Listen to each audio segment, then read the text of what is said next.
Hello, you wonderful people, and welcome to an episode of Crime Centric. This being a show where I talk about the crime dramas that I like.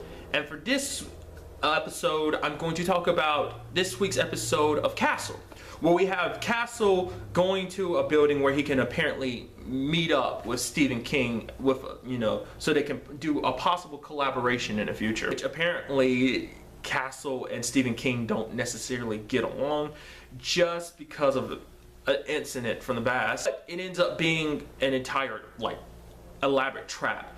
Castle ends up, waking up in this classroom environment with like 3 other strangers, and they're basically locked in this room and have to basically find a way out. It's kind of like, it's set up like some Saw stuff. It looks like a room that you see in a Saw movie or something, because it's like, oh, puzzles and death. But you end up finding out, it's revealed in the episode, it's not just the men that got locked up, it's their significant others as well, with the exception of the minister, which in itself, that was kind of like a dead giveaway that he was the fucking killer, because, the bad guy in this case. Well, yeah, the killer, because he did kill someone, actually 2 people.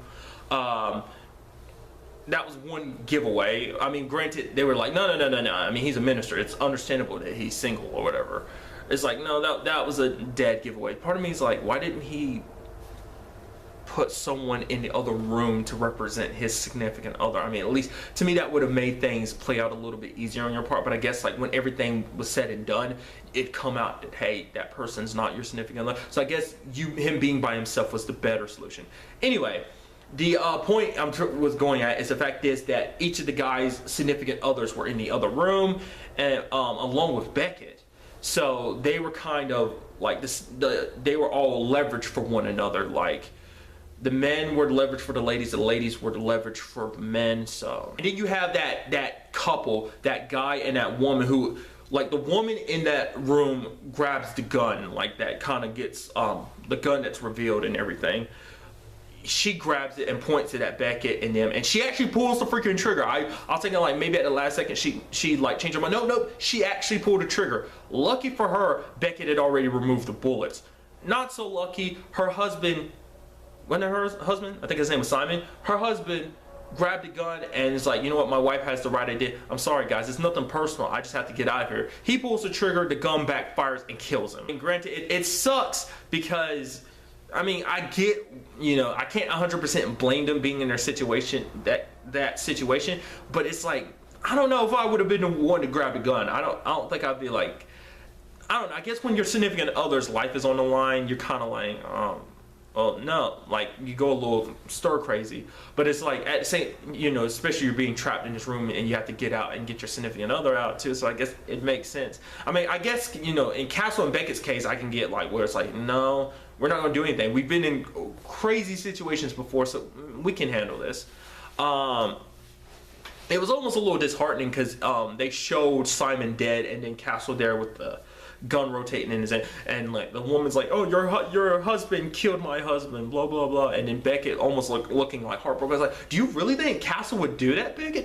Don't doubt Castle. He's not that violent of a person that he would do something like that. Granted, Castle has had his violent outbursts towards when someone he cares about is in danger. So I guess I can get that, but it's like, why would you doubt Cat? Why would you even think something? Why would you even believe that for a second? But yeah, that minister, in my opinion, was just like, I agree with Castle, and Castle ended up saying something I was thinking the entire time. It's like, he jumped in front of that gun a little too quickly for mine. Like, I get being brave, but he didn't hesitate. It's like, well, I was like, you jumped in front of that gun. Obviously, you knew it was a fake. You're the bad guy, aren't you? Just simply because it's like, he did it without any hesitation. Like I said, Castle said, because every situation he went into head first, he didn't hesitate one bit, especially when they finally got out and went to the other rooms.